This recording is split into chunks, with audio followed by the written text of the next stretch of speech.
अवसर मिलता है। अभी कुछ देर पहले ही प्रिंसिपल साहब ने मुझे कहा कि एक कमरा बनकर तैयार हो गया है और उसके ऊपर का निर्माण कार्य किया जाना है, आप आ जाएं, उसको लोकार्पित कर दें और ऊपर के कार्य का पूजन करके उस काम को चालू करवा दें। आप कब पधारेंगे? माध्यमिक विद्यालय की बेटियों को साइकिल का वितरण भी करना है। मैंने प्रिंसिपल साहब से कहा कि अभी हाल कर दीजिए आप, क्योंकि साइकिल वितरण में देरी क्यों? अगर साइकिल आ गई है तो आज ही वितरण कर दीजिए और आज हम ठेकेदार को आज ही बुलाइए और आज ही उसके काम को भी हम प्रारंभ कर दें। आप सब बेटियों ने देखा होगा कि तत्काल बिना किसी पूर्व सूचना के, बिना किसी आयोजन प्रयोजन तैयारी के हमने तुरंत अभी हाल बिना एक भी मिनट गंवाए और आज इस कार्यक्रम को यहाँ पर आयोजित किया। मैं नगर पालिका के अध्यक्ष जी को भी और पूरी परिषद को भी धन्यवाद करना चाहता हूँ, क्योंकि ये ऊपर का कक्ष भी पहले ही बन गया होता, लेकिन इसमें एक परेशानी थी, बिजली के तार पास से भारी लाइन के निकल रहे थे और जब तक वो तार नहीं हटाए जाते तब तक ऊपर कमरा बनना संभव नहीं था। नगर पालिका ने उस रास्ते को प्रशस्त करते हुए और उसकी शिफ्टिंग का जो भी चार्ज है वो बिजली कंपनी को जमा करने का काम किया और वो काम पूरा होकर अब कमरा बनने के लिए मार्ग प्रशस्त हो गया। आज हम उसका भूमि पूजन करके काम को प्रारंभ कर देंगे। आज बेटियों को साइकिल भी देंगे। अभी हाई स्कूल हायर सेकेंडरी की बेटियों को साइकिल वितरण बाकी है। जैसे ही साइकिल आएंगे उनको भी वितरण करने का काम करेंगे। मैं बेटियों को एक बात और बताना चाहता हूँ कि ये जो हायर सेकेंडरी स्कूल की बिल्डिंग हम देखते हैं, ये बिल्डिंग तो मान्यवर हरिकिशन जी ओझा साहब ने बनाने के लिए इस राशि को देने का काम किया था और ये राशि बनकर तैयार हुई। मैं आज उनका भी पुण्य स्मरण करते हुए उन्हें श्रद्धांजलि अर्पित करता हूं और इसलिए उन्हें स्मरण करते हुए उनका बहुत साधुवाद ज्ञापित करता हूं कि उन्होंने और उनके परिवार ने इस पूरी बिल्डिंग को बनाने के लिए राशि देने का काम किया। उस समय 10 लाख रुपए लगे थे जब ये बनी थी। ये जो सामने की बिल्डिंग आप देख रहे हैं, आज से 50 वर्ष से ज्यादा समय पहले ग्रेसिम इंडस्ट्रीज के माध्यम से ये भवन बनने का काम हुआ होगा और तभी से इसमें विद्यालय चल रहा था।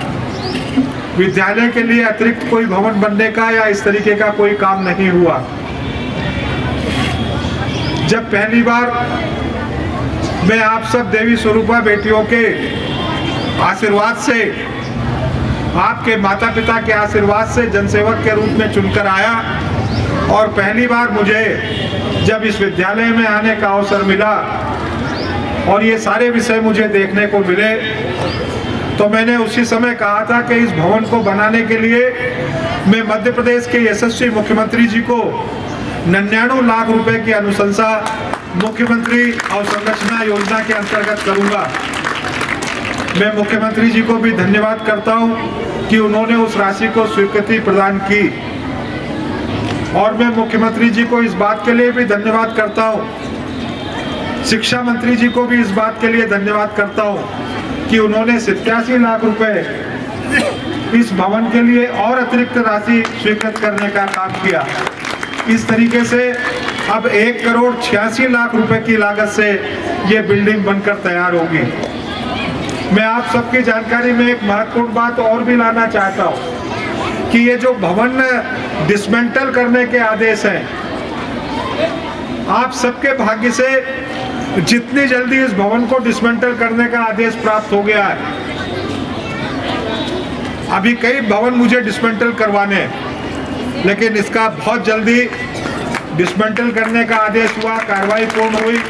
हम बहुत जल्दी यहाँ पर नई बिल्डिंग बनाएंगे और आप लोगों को अध्यापन के कार्य में सुविधा प्राप्त होगी। मैं जब विद्यालय में आया तो मुझे पता चला कि सुविधा घर भी यहाँ पर स्वीकृत है लेकिन कई वर्षों से बनने से वंचित है। मैंने तुरंत संज्ञान में लेते हुए और नगर पालिका के इंजीनियर को और सबको, अध्यक्ष जी को अवगत कराया और तत्काल वो सुविधा घर भी यहाँ पर बनकर तैयार हुआ जो वर्षों से यहाँ पर लंबित था। मुझे बेटियों के बीच में जाना, बच्चों के बीच में जाना, विद्यालयों में जाना बहुत प्रिय लगता है।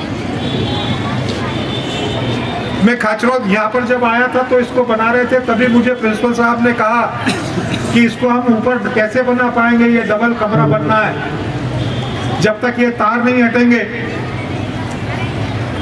और उस तार को हटने में भी कोई 10, 5, 50 रुपए या 1000, 2000 रुपए खर्च नहीं होना था, उसमें भी बड़ी राशि शिफ्टिंग की खर्च होनी थी। हमारे अध्यक्ष जी ने, नगर पालिका ने सहृदयता दिखाते हुए उस कार्य के लिए भी बिजली कंपनी को लिखा और उसका जो डिमांड नोट था वो राशि जमा करने का काम किया और हमने सक्रियता के साथ तत्परता से उस काम को भी पूर्ण किया। बेटियों, मैं आपको बताना चाहता हूँ, मैं खाचरोद में लड़कियों के स्कूल में गया, मुझे बेटियों ने बताया कि ये हमारा पीछे की तरफ से लगातार लोग अतिक्रमण करते जा रहे हैं, आम रास्ता बनाते जा रहे हैं, हम लोगों की सुरक्षा भी सुरक्षित नहीं है, स्कूल की जमीन पर कब्जा होता जा रहा है। मैंने बेटियों की सुरक्षा को ध्यान में रखते हुए तत्काल 7 लाख रुपए अपनी विधायक निधि से देकर और खाचरोद में भी लड़कियों के स्कूल में बाउंड्री वॉल बनाने का काम प्रारंभ करवाया और पूरी स्कूल की जमीन को नपती करवाकर और उस जमीन की नपती के चिन्हांकन करने के बाद उस काम को प्रारंभ किया। 1 इंच जमीन पर भी कोई दूसरा व्यक्ति कब्जा नहीं कर पाएगा। मैं घिनौदा में गया, बच्चों ने बताया बैठने की व्यवस्था नहीं है, 24 घंटे की लाइट नहीं है। हमने 24 घंटे की लाइट भी वहां पर कराई और घिनौदा में 50 लाख रुपए अतिरिक्त भवन बनाने के लिए शासन से स्वीकृत कराए। मैं चापाखेड़ा में गया, चापाखेड़ा में बताया कि वही पुराना मिडिल स्कूल, हाई स्कूल की बिल्डिंग और हायर सेकेंडरी स्कूल संचालित हो रहा है, बच्चों को बैठने के लिए संसाधन नहीं है। 1 करोड़ रुपया चापाखेड़ा में भी बिल्डिंग बनाने के लिए, अतिरिक्त भवन बनाने के लिए स्वीकृत कराया। फिर चाहे बटलावदी का विद्यालय हो, फिर चाहे आपके स्कूल की बात रही हो या कन्याशाला हायर सेकेंडरी स्कूल की बात खाचरोद में रही हो। मैं भुआसा में गया तो भुआसा में मिडिल स्कूल में हाई स्कूल लगता था और हाई स्कूल स्वीकृत और संचालित होने के बाद उन बच्चों को बैठने के अतिरिक्त कक्ष नहीं थे। मैंने वहां पर भी 10 लाख रुपए देकर विधायक निधि से वहां पर भी अतिरिक्त भवन बनाने के लिए, बच्चों को बैठने के लिए सुविधा उपलब्ध कराने का काम किया। अब ये सरकारी स्कूलों में मात्र 2 वर्षों में इतनी सुविधाएं अगर मिलने का काम हुआ है तो वर्तमान की सरकार के कारण हुआ है, केंद्र की सरकार के कारण हुआ है। हमने नागदा के बालक उच्चतर माध्यमिक विद्यालय को भी सीएम राइज स्कूल की श्रेणी में शामिल करने का काम किया है, जिनको सांदीपनि विद्यालय के रूप में जाना जाएगा। खाचरोद का सांदीपनि विद्यालय बनकर भव्य इमारत के रूप में तैयार हो गया है। मध्य प्रदेश के यशस्वी माननीय मुख्यमंत्री जी जिस दिन खाचरोद पधारेंगे, हम उस विद्यालय का लोकार्पण करने वाले हैं। मैं आप सब बेटियों को, अध्यापन कार्य में लगे हुए सब भाइयों और बहनों को आज इस अवसर पर यह विश्वास दिलाना चाहता हूं कि शिक्षा के क्षेत्र में हम अच्छे से अच्छा क्या कर सकते हैं, कौन कौन सी नई सुविधाओं को आपके बीच में ला सकते हैं, शिक्षा के कौन से नए संसाधन अपने इस क्षेत्र में उत्पन्न किए जा सकते हैं। सरकार के माध्यम से उन सारी बातों को पूरा करने का प्रयास हम पिछले दिनों करने वाले, आगामी दिनों में करने वाले हैं। आपके विद्यालय की और भी जो बातें होंगी उनको भी गंभीरता से लेंगे। अभी मैंने इस ठेकेदार की भी शिकायत की है, क्योंकि जनवरी का महीना प्रारंभ होने वाला, फरवरी में सत्र समापन की ओर चला जाएगा, परीक्षाएं होकर बच्चे और पूरा का पूरा सत्र बिना साइकिल के हमारी हायर सेकेंडरी की बेटियों के लिए रह जाएगा। और इसलिए मैंने शासन को भी शिकायत की है कि जो भी ठेकेदार इस क्षेत्र में काम कर रहा है, सरकार की अपनी मंशा थी कि समय पर किताबें मिल जाए, समय पर गणवेश मिल जाए, समय पर साइकिलें मिल जाए, लेकिन इस ठेकेदार ने समय पर साइकिल वितरण करने के काम को नहीं किया। मैंने भी सरकार को शिकायत की, भविष्य में बेटियों को सही समय पर साइकिल मिल जाए, इस बात की भी मैं आने वाले समय पर चिंता करूंगा। आज अल्प समय में विद्यालय प्रबंधन ने ये जो सारा कार्यक्रम आयोजित किया है, मैं इसके लिए उन्हें भी धन्यवाद करता हूं और मुझे बेटियों के बीच में आने का जो अवसर उपलब्ध कराया है, इसके लिए भी धन्यवाद करता हूं। और आज एक आग्रह भी करता हूं, मैंने पहले ही अपनी बात को प्रारंभ करते हुए कहा है कि मुझे बेटियों के बीच में जाने के बाद जो प्रसन्नता होती है उसको मैं शब्दों में बयान नहीं कर सकता।